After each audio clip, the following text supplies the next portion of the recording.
नमस्कार दोस्तों, स्वागत है आपका आपके अपने चैनल एल्डर इन्वेस्ट में। तो दोस्तों आज हम बात करेंगे एप्पल इंडिया के बारे में। एप्पल इंडिया के स्टॉक में आज आपको एक हल्की फुल्की गिरावट देखने को मिली, लगभग 0.70% के आसपास की आज आपको स्टॉक में गिरावट देखने को मिली है। अगर आप स्टॉक में एक लॉन्ग टर्म इन्वेस्टिंग के लिए आपने अगर स्टॉक को खरीदा है, तो अगर आपके ने स्टॉक को ट्रेडिंग पॉइंट ऑफ व्यू से खरीदा है तो आपके लिए वीडियो है। अगर आपने इस चैनल पर नए हैं तो वीडियो को लाइक कीजिए, शेयर कीजिए और चैनल को सब्सक्राइब करना ना भूलें। और अगर अब तक आपने हमारे इस टेलीग्राम चैनल को ज्वाइन नहीं किया, जिसका लिंक डिस्क्रिप्शन में दिया गया है, तो जल्द जाइए हमारे टेलीग्राम चैनल को ज्वाइन कीजिए, जहां पर आपको स्टॉक मार्केट से रिलेटेड हर एक अपडेट देखने को मिलेगा। तो चलिए दोस्तों आज की वीडियो को शुरू करते हैं। एप्पल इंडिया में आपको जिस तरह से यहाँ पर आप देख सकते हैं, यहाँ पर आपको एक स्टॉक में एक बहुत अच्छी तेज़ी देखने, यहाँ तक आपको स्टॉक में बहुत अच्छी तेज़ी देखने को मिली थी, पर उसके बाद स्टॉक में आपको एक गिरावट देखने को मिली।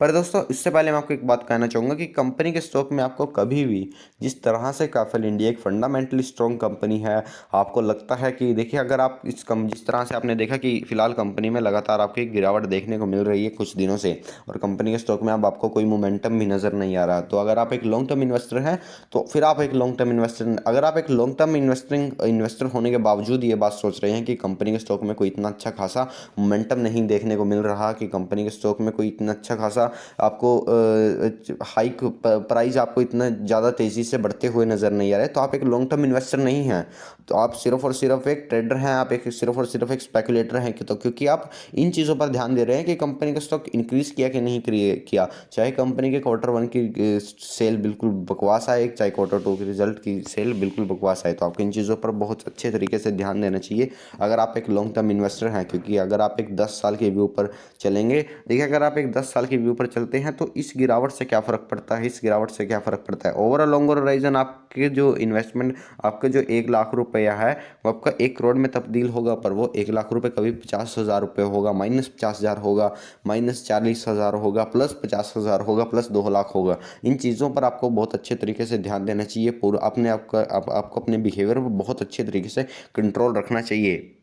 दोस्तों यहाँ पर दोस्तों आप देख सकते हैं कि कंपनी के स्टॉक ने जब यहाँ पर एक हाई बनाया था लगभग 1 से 2 महीने पहले, तो उसके बाद कंपनी के स्टॉक में एक आपको करेक्शन देखने को मिला, लगभग 33% के आसपास स्टॉक अपने 52 वीक हाई से कोरेक्ट हो चुका था।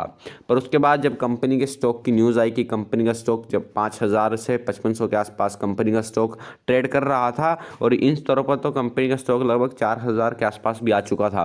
पर जब न्यूज़ आई कि कंपनी का स्टॉक अब स्प्लिट होगा, तो उसके बाद आपको कंपनी के स्टॉक में बहुत ही बड़ी तेज़ी देखने को मिली, बड़ी बेहतरीन तेज़ी आपको स्टॉक में देखने को मिली। पर दोस्तों आपको यहाँ पर एक चीज़ देखनी चाहिए कि जो कंपनी का पैटर्न है, यहाँ पर कंपनी के स्टॉक ने डबल टॉप बना चुका है। और जब जब हमने ऐसा देखा है कि जब जब कंपनी के स्टॉक ने एक डबल बॉटम पैटर्न बनाया है, तब तक आपने देखा है कि कंपनी के स्टॉक में गिरावट आपको ज़रूर देखने को मिलती है।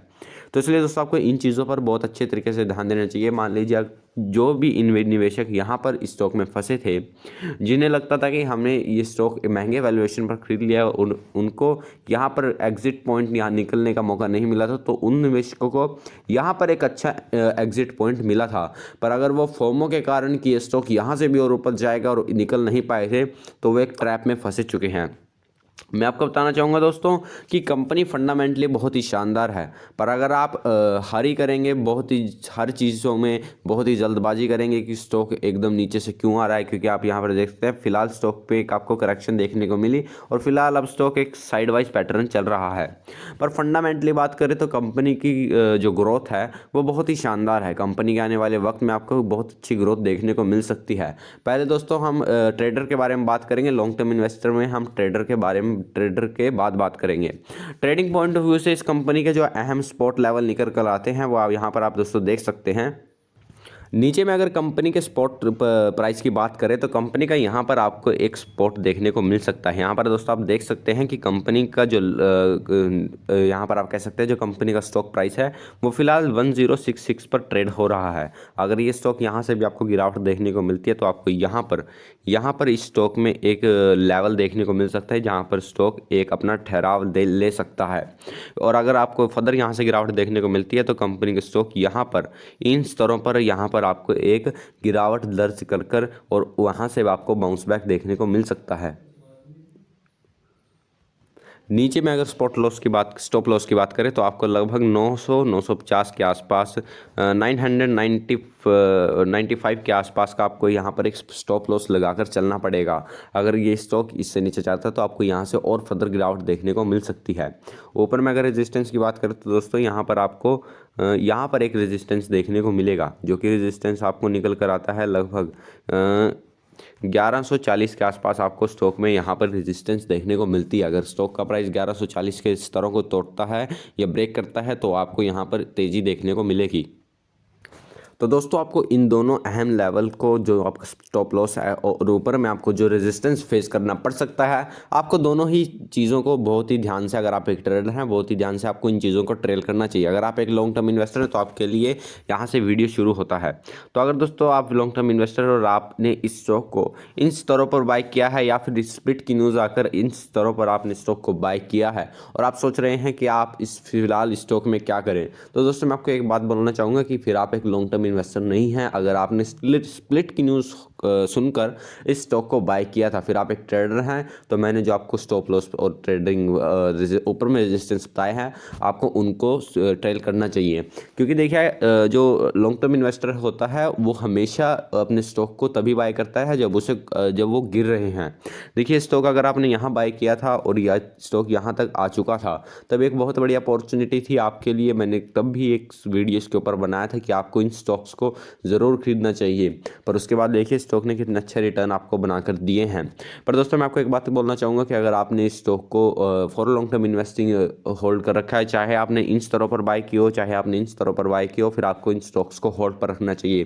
फिर फ़र्क नहीं पड़ता ये स्टॉक 33% करेक्ट हो या 45% करेक्ट हो, क्योंकि देखिए करेक्शन हमेशा आएगी। किसी भी स्टॉक हो, चाहे वो पीडीलाइट हो, चाहे HDFC बैंक हो, चाहे TCS हो, कितनी भी दिग्गज कंपनियां हो, सभी ही कंपनियां में आपको लगभग एक करेक्शन देखने को मिलेगा। जैसे अब तो बात करें हर एक कंपनी में आपको एक करेक्शन देखने को मिला है, और उसके मुकाबले उसके कंपेयर में एफएल इंडिया में आपको बहुत कम करेक्शन देखने को मिला है। अब अगर बात करें, पहले इसमें करेक्शन हो चुका है, अब इसमें करेक्शन आपको इतना नहीं देखने को मिला है। पर दोस्तों मैं आपको एक बात बोलना चाहूँगा कि आपको घबराने की कोई आवश्यकता नहीं है। कंपनी के फंडामेंटल बेस शानदार है। आने वाले वक्त में आपको इस जैसे फंडामेंटल की कंपनी इस दामों पर तो बिल्कुल भी नहीं मिलेगी आने वाले 5 सालों में। देखिए दोस्तों, कोई भी स्टॉक है, जिस तरह से स्टॉक ने पिछले 2 से 3 सालों के बीच 2 से 3 सालों में एक बहुत ही शानदार, पिछले 1-1.5 साल में स्टॉक ने लगभग एक वन साइडेड रैली दिया। जब कोरोना का टाइम आया था तब स्टॉक ने करेक्शन दिया था, एक डाउनवर्ड करेक्शन दिया था, पर उसके बाद स्टॉक ने वह एक वन साइडेड रैली दिया, बिल्कुल one sided rally with no correction. और अब अगर स्टॉक में आपको हल्का फुल्का करेक्शन देखने को मिलता है, तब आपको इन स्टॉक्स को ज़रूर बाय करना चाहिए, क्योंकि यही एक अपॉर्चुनिटी आपके लिए बन सकती है आने वाले वक्त में, ताकि आप एक अच्छे रिटर्न अपने पोर्टफोलियो में बना सके। क्योंकि दोस्तों मान लीजिए अगर आने वाले 5 साल के बारे में बात करें, तो आने वाले 5 साल में इन स्टॉक्स में आपको लगभग दोबारा से आपको 4 से 5 हज़ार के आसपास के स्तर देखने को मिल सकते हैं, क्योंकि कंपनी के फंडामेंटली ग्रोथ बहुत शानदार है। कंपनी की जो आने वाली फ्यूचर ग्रोथ है वो बहुत शानदार है। कंपनी के जो फ्यूचर प्रोस्पेक्ट हैं उस पर कंपनी पूरी तरीके से इंटैक्ट है। कंपनी के Q1 के रिजल्ट के बारे में बात करें तो कंपनी के Q1 के रिजल्ट बेहद शानदार थे। कंपनी के जो Q1 के रिजल्ट आए थे वो काफ़ी अच्छे थे, और मुझे उम्मीद है कि कंपनी के आने वाले Q2 में जो रिजल्ट हैं वो यहाँ से भी और सुधर सकते हैं। यहाँ से भी कंपनी की जो Q2 की ग्रोथ है वो बढ़ सकती है। अगर मान लीजिए कंपनी की वैल्यूएशन की बात करें तो कंपनी की जो वैल्यूएशन है फिलहाल लगभग 95 के पी के आसपास ये कंपनी का स्टॉक ट्रेड कर रहा है। पर आने वाले Q2 में अगर कंपनी का EPS इंक्रीज़ करता है, अगर कंपनी का मान लीजिए PE डिक्रीज करता है, तो आपको एक बाइंग अपॉर्चुनिटी इस स्टॉक में बनती हुई नज़र आएगी। क्योंकि मान लीजिए किसी भी स्टॉक का अगर EPS इंक्रीज़ करता है, देखिए दोस्तों, अगर किसी भी स्टॉक का EPS इंक्रीज़ करता है तो उसका जो PE रेशो है वो डिक्रीज़ करता है, और जितना PE रेशियो किसी भी कंपनी का कम होगा उतना ही वो कंपनी अट्रैक्टिव लगेगी वैल्यूएशन पॉइंट ऑफ व्यू से। तो आने वाले वक्त में आपको एफएल इंडिया में अच्छे टारगेट देखने को मिल सकते हैं। अगर आपने इस स्टॉक को ऊपर के स्तरों पर बाय किया है, तब ये आप इन स्टॉक को होल्ड पर रख सकते हैं, क्योंकि अगर आप किसी भी स्टॉक को घबरा कर बेच देंगे तो इससे सिर्फ और सिर्फ आपका ही नुकसान होगा, इससे किसी का नुकसान नहीं होगा, क्योंकि आप अपने प्रॉफिट के लिए और अपने लॉस के लिए खुद ही जिम्मेवार हो। क्योंकि अगर एफएल इंडिया और अगर बाजार के माहौल की बात करें तो अभी बुल रन 1-1.5 साल तक चलेगा और आपको इस दौरान भी इस कंपनी के स्टॉक शायद यहाँ से भी डबल हो जाए तो मुझे कोई आश्चर्य वाली बात नहीं होगी। तो अगर आपको वीडियो पसंद आई हो तो वीडियो को लाइक कीजिए, शेयर कीजिए और चैनल को सब्सक्राइब करना ना भूलें। और अगर अब तक आपने हमारे टेलीग्राम चैनल को ज्वाइन नहीं किया तो डिस्क्रिप्शन में दिए गए लिंक पर जाइए, उसे क्लिक कीजिए ताकि आप हमारे टेलीग्राम चैनल से जुड़ सकें। और दोस्तों अगर हमारा टेलीग्राम चैनल आप लिंक के द्वारा नहीं जुड़ सकें तो आप टेलीग्राम पर जाकर ये लिख सकते हैं एल्डर इन्वेस्टर, जहां पर आपको हमारा टेलीग्राम चैनल पहले ही नंबर पर मिलेगा। और अगर अब तक आपने हमारे इंस्टाग्राम पेज को ज्वाइन नहीं किया जिसका नाम है स्टॉक मार्केट फैक्ट, यहाँ पर दोस्तों आप जाकर हमारे इंस्टाग्राम चैनल को ज्वाइन कर सकते हैं जहाँ पर आपको अच्छे अच्छे फैक्ट जानने को मिलेंगे स्टॉक मार्केट के बारे में। तो दोस्तों अगर आपको वीडियो पसंद आए तो वीडियो को लाइक कीजिए, शेयर कीजिए और चैनल को सब्सक्राइब करना ना भूलें।